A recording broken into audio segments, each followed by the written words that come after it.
নবনীরদনিন্দিত কান্তিধারম রসসাগর নাগর भूपवरं। हरे कृष्णा, दंडवत प्रणाम। हम लोग श्रीमद् भागवतम के चौथे स्कंद में हैं। 7वां अध्याय चल रहा है। आज हम लोग श्लोक संख्या 30 से कंटिन्यू करेंगे। 30 से 34 तक करेंगे। श्रीमद् भागवतम 4.7.30 to 34। 30 नंबर। यन्मायया गहनया पह तात्मबोध। सब यन्मायया गहनया तात्मबोधा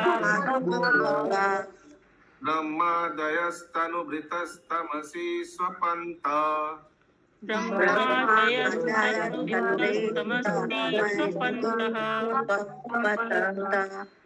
नात्मान् श्रितं तव विदन्ति अधुनापि तत्त्वम्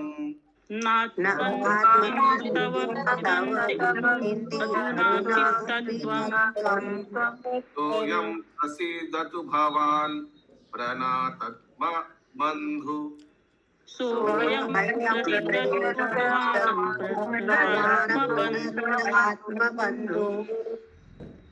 अनुवाद। भृगु मुनि ने कहा, हे भगवान, सर्वोच्च ब्रह्मा से लेकर सामान्य चींटी तक सारे जीव आपकी माया शक्ति के दुर्लभ भ्रम जाल के वशीभूत हैं और इस प्रकार वे अपनी स्वाभाविक स्थिति से अपरिचित हैं। देहात्म बुद्धि में विश्वास करने के कारण सभी मोह के अंधकार में पड़े हुए हैं। वे वास्तव में यह नहीं समझ पाते कि आप प्रत्येक जीवात्मा में परमात्मा के रूप में कैसे रहते हैं।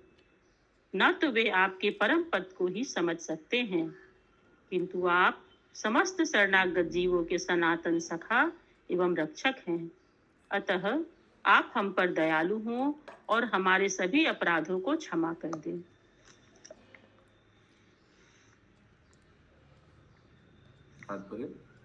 तात्पर्य। राजा दक्ष के यज्ञ समारोह में ब्रह्मा तथा शिव सहित सबने जो अपयशपूर्ण आचरण प्रदर्शित किया था, भृगु मुनि उससे अवगत थे।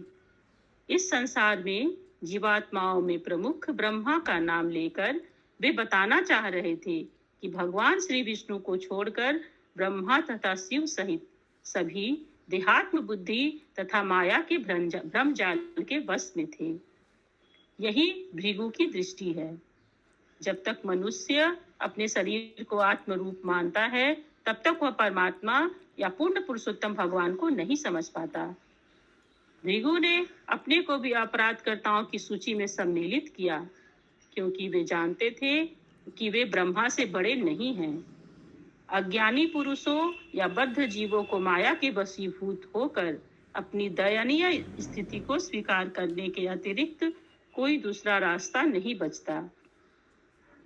इसकी एकमात्र औषधि भगवान श्री विष्णु की शरण में जाकर सदैव क्षमा याचना करना है। उद्धार के लिए एकमात्र श्री भगवान की अहेतुकी कृपा पर निर्भर रहना चाहिए। अपनी शक्ति पर नाम मात्र भी आश्रित नहीं होना चाहिए। कृष्ण भावना भावित मनुष्य भक्त की यही सिद्ध स्थिति है। श्री भगवान वैसे तो सबके सखा हैं, लेकिन जो शरणागत आत्मा है उनके वे विशेष रूप से मित्र हैं। अतः सरल उपाय यही है कि बद्ध जीव श्री भगवान की शरण में रहे तो श्री भगवान उसे सभी भौतिक कलमश के पास से दूर रखने हेतु उसकी सभी प्रकार की सुरक्षा प्रदान करेंगे। हरे कृष्ण। ब्रह्म उवाच। यस महामंजरी माता जी। हरे कृष्ण प्रभु, यहाँ पे बोल रहे हैं कि शिव भी देहात्म बुद्धि तथा माया के जादू से के वश में थे, तो शिव जी भी माया के वश में हो गए।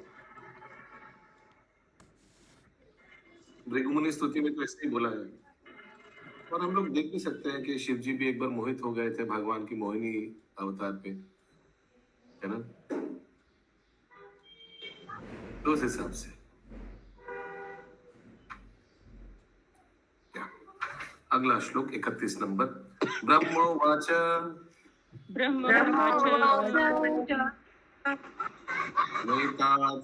स्वरूपम अवसो पादर्थ न तत्स्वल्पं भवतोऽसौ पदार भेदागहे पुरुष यावद् इच्छेत् भेद है पुरुषो आवदिष्टे ज्ञानस्य चार्थस्य गुणस्य चारयो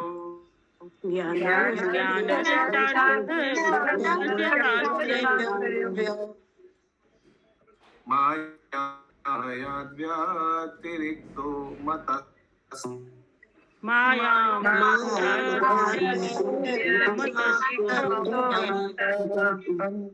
अनुवाद।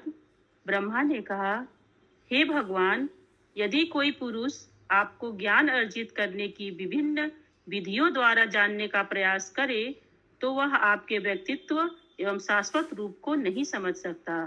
आपकी स्थिति भौतिक सृष्टि की तुलना में सदैव दिव्य है, जबकि आपको समझने की अनुभवजन्य प्रयास, लक्ष्य तथा साधन सभी भौतिक हैं। तात्पर्य, ऐसा कहा जाता है कि पूर्ण पुरुषोत्तम भगवान के दिव्य नाम, गुण, कार्य, साज सामग्री इत्यादि का ज्ञान हमारी भौतिक इंद्रियों द्वारा नहीं हो सकता। कौन सा श्लोक? परम बहुत प्रसिद्ध श्लोक है। दिव्य नाम गुण अतः से कृष्ण नाम आदि ना भवेत् ग्रहम इंद्रिय। नाम आदि या आगे। परम सत्य को अनुभवी दार्शनिकों के तर्क के द्वारा जानने का प्रयास सदा ही व्यर्थ रहता है, क्योंकि उनके ज्ञान की विधि, उनका लक्ष्य तथा जिन साधनों से वे परम सत्य को जानना चाहते हैं, वे सब भौतिक हैं। श्री भगवान तो अप्राकृत हैं, अर्थात भौतिक जगत के सृजन के परे हैं। इस तथ्य को महान निर्विशेषवादी शंकराचार्य ने भी स्वीकार किया है। नारायणः परो अव्यक्तात् दंडम, नारायणः परो अव्यक्तदंडम अव्यक्ता संभवम। अव्यक्त अर्थात मूल भौतिक कारण इस भौतिक प्राकृत्य से परे है और भौतिक जगत का कारण है। क्योंकि भगवान नारायण इस भौतिक जगत से परे हैं, अतः किसी भी भौतिक विधि से उनका चिंतन नहीं किया जा सकता। मनुष्य को कृष्ण चेतना, कृष्ण भावना की दिव्य विधि द्वारा ही पूर्ण पुरुषोत्तम। अव्यक्त वाला लाइन बताइए ना। देखिए, अव्यक्त माने ओरिजिनल मटेरियल को। व्यक्त क्या है? ये व्यक्त जगत है। ये जगत व्यक्त है या अव्यक्त है? क्या है ये जगत? भगवान की व्यक्त है। व्यक्त है। और चित जगत क्या है? भगवान का धाम क्या है? अव्यक्त। हाँ। तो ये लिखा है अंग्रेजी में, is beyond this material manifestation. ये सृष्टि के परे है जो चित जगत है, and is the cause of material world. और उस अव्यक्त जगत के कारण ही अभी व्यक्त जगत है ना? क्लियर है? ठीक, ओके। आगे। मनुष्य को कृष्ण चेतना, कृष्ण भावना की दिव्य विधि द्वारा ही पूर्ण पुरुषोत्तम भगवान को समझना होगा। इसकी पुष्टि श्रीमद् भागवत गीता 18.55 में की गई है। भक्त्या माम अभिजानाति। केवल भक्तिमय सेवा से श्री भगवान के दिव्य रूप को समझा जा सकता है। निर्विशेषवादियों तथा सविशेषवादियों में मुख्य अंतर यही है कि निर्विशेषवादी अपनी सीमित तार्किक विधियों से श्री भगवान के समीप तक नहीं पहुंच पाते, जबकि भक्तजन श्री भगवान को अपनी प्रेममयी दिव्य सेवा के द्वारा प्रसन्न कर लेते हैं। सेवोन्मुखो ही, भक्त की सेवा की भावना के कारण श्री भगवान प्रकट होते हैं। हरे कृष्ण। कौन सा श्लोक है ये? सेवोन्मुखे ही, ये भक्ति रसामृत सिंधु का है प्रभु जी। श्लोक बताइए, स्टार्टिंग क्या है? अतः कृष्णानि कृष्णा नामादि न भवेत्। बोलिए, एक जन बोलिए, बोलिए। ठीक है, बोलिए। हाँ बोलिए, माधवी प्रिया माता जी। अतः कृष्ण नामादि हाँ, करेक्ट। अतः श्री कृष्ण नामादि ना भवेत् ग्राहम इंद्रिये। फिर सेवोन्मुखो हि जिह्वादौ स्वमेव वेरी गुड। तो अतः श्री कृष्ण नाम आदि ना भवित ग्राहम इंद्रिय, इस जड़ इंद्रिय से हम लोग ये सब नहीं समझ सकते। कैसे समझ सकते? फिर अगला लाइन में दिया हुआ है, सेवन मुखे ही जीवाद, सेवा से ही। या आगे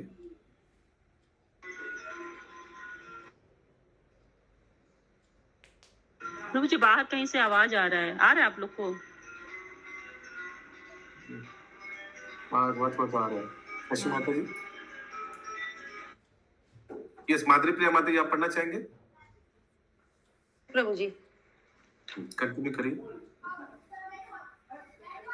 यदि भौतिकवादी पुरुषों के समझ श्री भगवान खड़े भी हो जाएं, तो भी वे उन्हें समझ नहीं पाएंगे। अतः भगवान श्री कृष्ण ने श्रीमद् भगवद गीता में ऐसे भौतिकवादियों को मूढ़ कहकर उनकी भर्त्सना की है। मूढ़ का अर्थ है दुष्ट। गीता में कहा गया है, केवल दुष्ट ही भगवान श्री कृष्ण को सामान्य पुरुष मानते हैं। वे भगवान श्री कृष्ण की स्थिति या उनकी दिव्य शक्तियों से परिचित नहीं होते। श्री भगवान की दिव्य श्लोक है, कौन सा श्लोक है? गीता में बोलते हैं किसी मूर्ख ही भगवान को साधारण पुरुष मानते हैं। कौन सा? दुष्कृतिनो मूढ़ा मनुष्य आश्रित भाव मश्रिता, कुछ है ऐसे कुछ, जो मनुष्य में अधम है, जो एक्स्ट्रा चीज बोलिए प्लीज प्लीज, जो मांगे हैं उतना ही बोलिए। श्लोक मालूम नहीं तो छोड़ दीजिए। तो यस आप लेकिन सही बोला, वो भी है एक ठो। अतः ये नामाम दुष्कृति नो मूढ़ा प्रपद्यन्ते नराधमा, वही या वही है, या मैचिंग। या आगे श्री भगवान की दिव्य शक्तियों से अपरिचित होने के कारण निर्विशेषवादी व्यक्ति भगवान श्री कृष्ण का उपहास करते हैं, जबकि वो भी एक श्लोक हो सकता है। मैं जब मनुष्य शरीर में आता हूँ मुझे पहचान नहीं पाता है। क्या श्लोक है?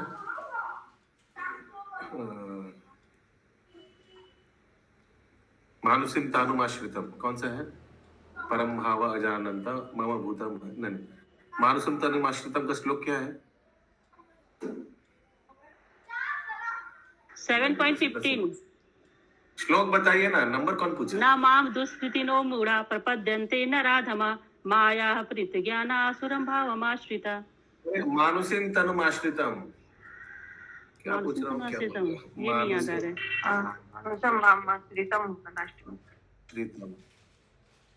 हाँ, श्लोक है 9.11। श्लोक स्टार्टिंग भूल जा रहा, सोचिए क्या हो गया। सिंपल श्लोक, अवजानान्ति मां मूढ़ा, ये श्लोक है मूढ़ा। यस, मूढ़ा वर्ड मैचिंग। अवजानान्ति मां मूढ़ा मानुषीं तनुम् आश्रितं परं भावम् अजानन्तो मम भूत महेश्वरः। महेश्वरम। जो पूछा जाता है वो बी टू द पॉइंट, वो अगर वही बोलिए, आसपास का चीज मत बोलिए।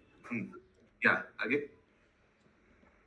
जबकि भक्तजन अपनी सेवा वृत्ति के कारण श्री भगवान को व्यक्ति रूप में समझ सकते हैं।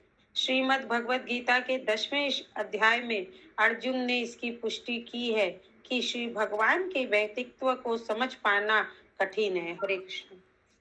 कौन सा श्लोक होगा? In the 10th chapter of Bhagavad Gita, Arjun also confirmed that it is very difficult to understand the personality of Godhead. कौन सा श्लोक होगा 10वें अध्याय में?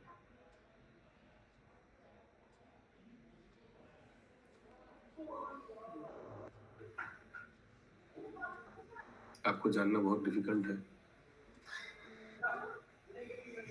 याद नहीं आ रहा। ओके, चेतां सततयुक्तानां भजतां प्रीतिपूर्वकम् ददामि बुद्धि योगम तेषां सतत। नहीं तो भक्त लोग क्या करता है? ददामि, मैं आप लोग को वो बुद्धि देता हूँ जिससे आप वापस आ सकते हैं। हो सकता है यहाँ 10वें अध्याय में वो चतुर्श्लोकी भागवत गीता है ना, उसमें से भी हो सकता है कोई। Correct. In the 10th chapter of Bhagavad Gita, Arjun also confirmed that it is very difficult. Arjun confirmed, तो अर्जुन उवाचा होगा माता जी, वो तो भगवान उवाचा है चतुर्श्लोकी Bhagavat Gita. Arjun also confirmed that परम ब्रह्म परम धामम। पवित्रमिदम उत्तमम। पवित्रम परम भुवन क्या है ना पवित्रमिदम उत्तमम प्रत्यक्षावगमनम धर्मम। हाँ हो सकता है। परम ब्रह्म परम नमः। कौन सा नंबर है श्लोक का?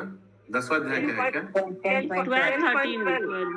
12 परम ब्रह्म परम धामम पवित्रम इसका परम इसका भवन। ट्रांसलेशन पढ़िए। ट्रांसलेशन हिंदी में पढ़िए। हाँ अर्जुन ने कहा ट्रांसलेशन हिंदी में पढ़िए। अर्जुन ने कहा आप परम भगवान परम धाम परम पवित्र परम सत्य हैं। आप नित्य दिव्य आदि पुरुष अजन्मा तथा महानतम है। नहीं, इसमें वो चीज नहीं है कि आपको जानना बहुत डिफिकल्ट है। ओके, अगला श्लोक 32 नंबर। इंद्र उवाच।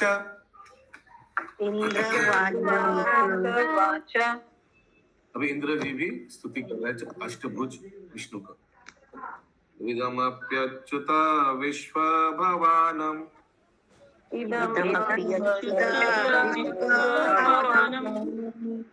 वपुरानंद करम मानो दृश्यम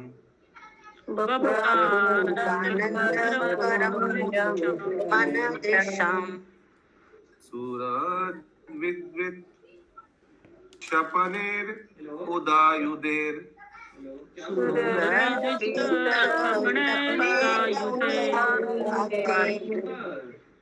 भुजा दंडेरूपपन्नम अष्टभि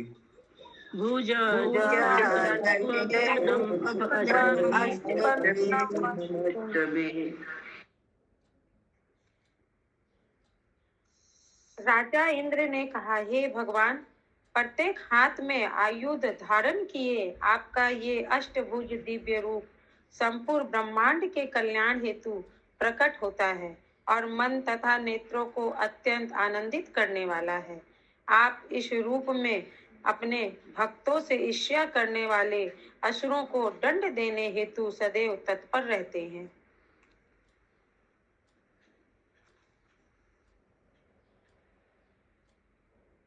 हाँ, क्योंकि ये अष्टभुज में तो बहुत अस्त्र शस्त्र भी है ना, ज्यादा तीर धनुष ये सब है ना, तो दंड भी कर सकता है इस रूप में।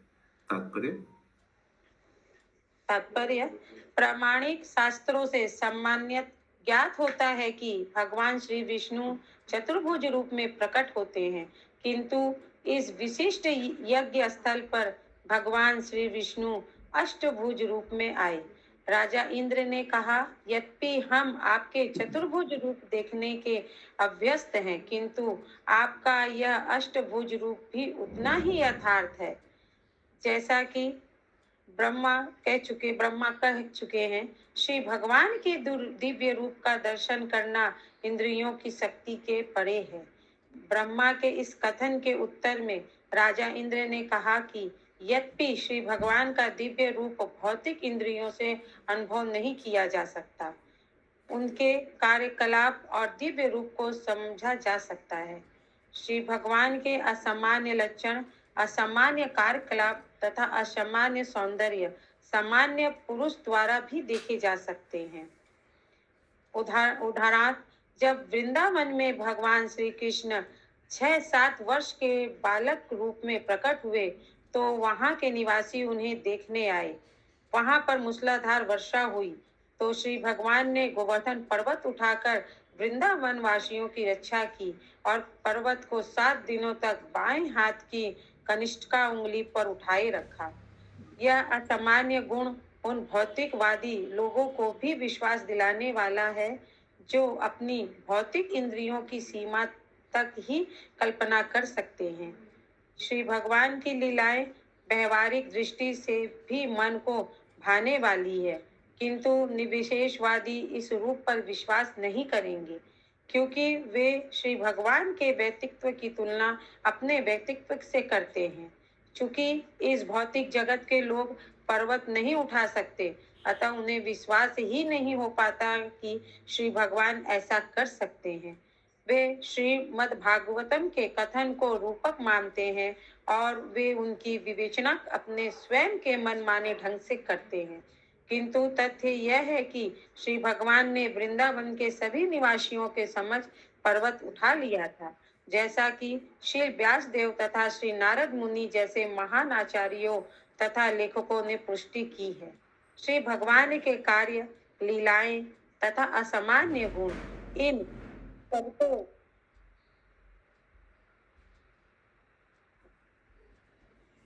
इन सबको समझ पर उठा लिया। जैसा कि श्री व्यासदेव तथा श्री नारद मुनि जैसे महान आचार्यों तथा लेखकों ने पुष्टि की है। श्री भगवान के कार्य, लीलाएं तथा सामान्य गुण, इन सबों को यथा रूप में स्वीकार करना होगा और इस तरह से हम आज भी श्री भगवान को समझ सकते हैं। यहाँ दिए गए उदाहरण में इंद्र ने पुष्टि की है, आपका यह अष्टभुज रूप आपके चतुर्भुज रूप के ही समान उत्पन्न है, इसमें कोई संदेह नहीं है। हरे कृष्ण। हरे कृष्ण। अगला श्लोक 33 नंबर, सब एक एक करके स्तुति कर रहे हैं। पत्न्या ऊचू, जितना भी पत्नी थे उधर जो यज्ञ कर रहा था उन लोग का जो पत्नी थे, यज्ञो अयं तव यजन्दय केन सृष्टो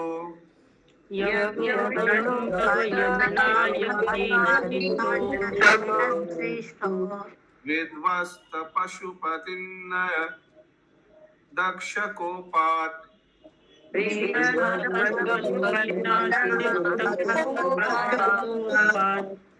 तं नस्पंसाव शयनाभ संतमेधम्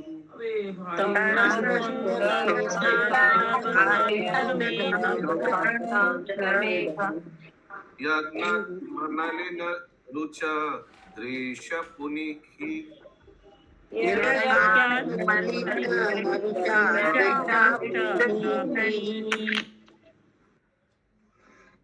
याज्ञिकों की पत्नियों ने कहा, हे भगवान, यह यज्ञ ब्रह्मा के आदेश अनुसार आयोजित किया गया था, किंतु दुर्भाग्यवश राजा दक्ष से क्रुद्ध होकर शिव ने समस्त दृश्यों को ध्वस्त कर दिया और उनके रोष के कारण यज्ञ के निमित्त लाए गए पशु निर्जीव पड़े हैं। अतः यज्ञ की समस्त तैयारियां निरर्थक हो चुकी है। अब कृपया आपके कमल जैसे नेत्रों की चितवन से इस यज्ञ स्थल की पवित्रता को पुनः स्थापित कीजिए।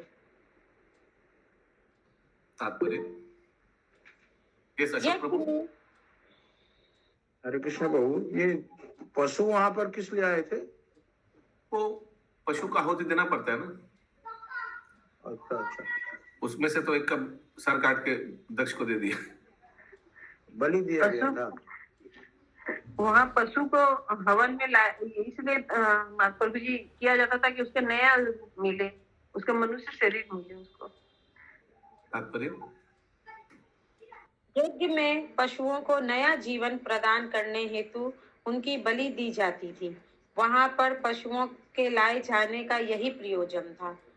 यज्ञ में पशु की बलि देना और इसे नव जीवन प्रदान करना मनोच्चारण की शक्ति के प्रमाण थे। दुर्भाग्यवश जब शिव ने राजा दक्ष के यज्ञ को विध्वंस कर दिया तो कुछ पशु भी मार डाले गए। एक का वध राजा दक्ष के सिर लगाने हेतु हुआ था। उनके शरीर बिखरे पड़े थे और यज्ञ स्थल शमशान भूमि बन गया था। फलतः यज्ञ का वास्तविक उद्देश्य समाप्त हो चुका था। क्योंकि भगवान श्री विष्णु को ही अंतिम लक्ष्य बनाकर ऐसे यज्ञ किए जाते हैं, अतः याज्ञिकों की पत्नियों ने भगवान श्री विष्णु से प्रार्थना की कि वे अहेतु की कृपा द्वारा यज्ञ स्थल पर एक दृष्टि तो डाल दें, जिससे यज्ञ का कार्यक्रम प्रारंभ किया जा सके। सारांश यह है कि वृथा ही पशुवध न किया जाए। वे मंत्र सो अभी तक जस्ट यज्ञ बहुत फिर से शुरू किया था ना, फिर से तो दक्ष ने सिर्फ घी डाला था और कुछ नहीं हुआ था अभी तक। हाँ, अभी जब स्टार्ट हुआ, फिर से रीस्टार्ट हुआ ना, दक्ष ने घी डाला और तुरंत विष्णु जी प्रकट हो गए अष्टभुज में। सो अभी तक कुछ नहीं हुआ, लेकिन सब बिखरा बिखरा पड़ा हुआ है ना, तो वही इन लोग बोल रहे हैं कि एक बार दृष्टि डालिए। आगे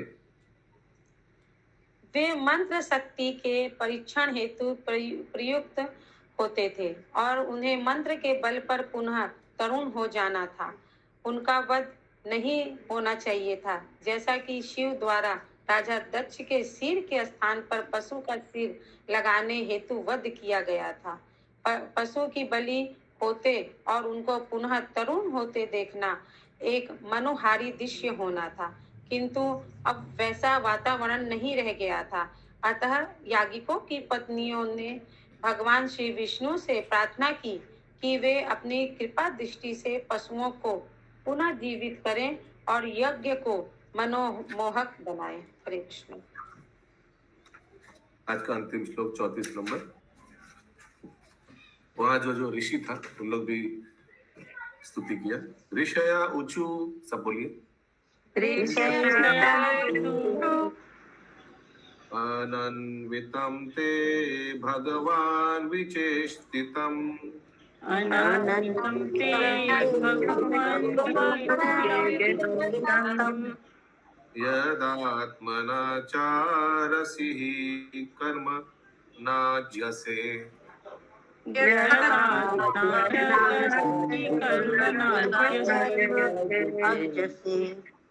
विभूतयत उपशेदुरीश्वरीम्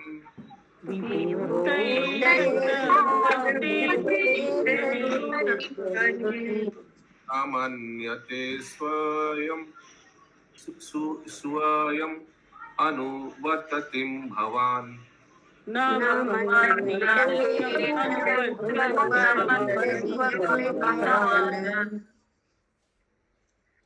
ऋषियों ने प्रार्थना की, हे भगवान, आपके कार्य अत्यंत अद्भुत हैं और यद्यपि आप सब कुछ अपनी विभिन्न शक्तियों से करते हैं, किंतु आप उनसे जरा भी लिप्त नहीं होते।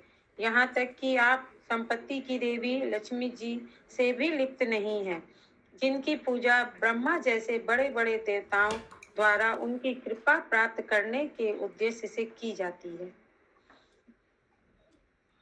तात्पर्य।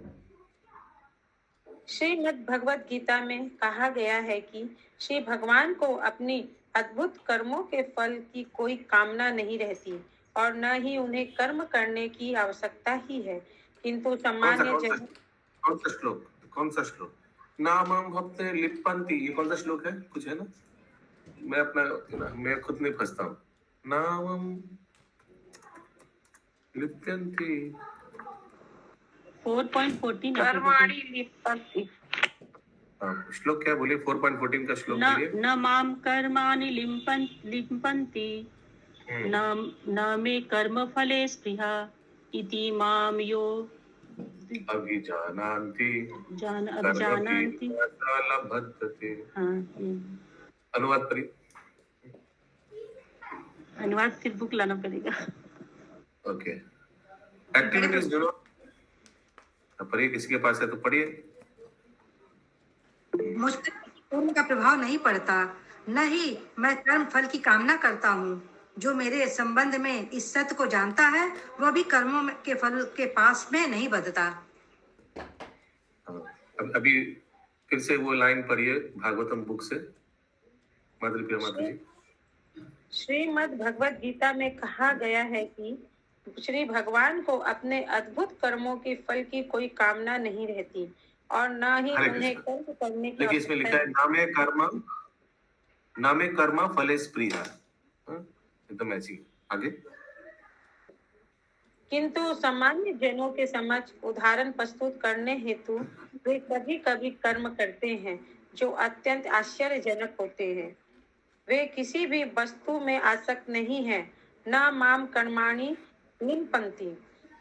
यद्यपि वे अत्यंत आश्चर्यजनक ढंग से कर्म करते हैं, किंतु वे किसी वस्तु से लिप्त नहीं होते। श्रीमद् भगवत गीता 4.14। वे स्वतः संपूर्ण हैं। यहाँ पर उदाहरण दिया गया है कि संपत्ति की देवी लक्ष्मी सदैव श्री भगवान की सेवा में लीन रहती हैं, किंतु तो भी वे उनसे आसक्त नहीं हैं। यहाँ तक कि ब्रह्मा जैसे महान देवता भी संपत्ति की देवी लक्ष्मी का कृपा पात्र बनने हेतु उनकी पूजा करते हैं, किंतु यदि श्री भगवान की पूजा में सैकड़ों हजारों लक्ष्मियां लगी रहती हैं, पर वे उनमें से किसी में आसक्त नहीं है। श्री भगवान की इस उच्च दिव्य स्थिति का वर्णन अनेक ऋषियों ने विशेष तौर पर किया है। वे सामान्य जीव आत्मा की भांति नहीं है जो पुण्य कर्मों के फल के प्रति आसक्त होते हैं। हरे कृष्ण। ग्रंथराज श्रीमद् भागवतम की जय। शील प्रभुपाद की जय। जय जय।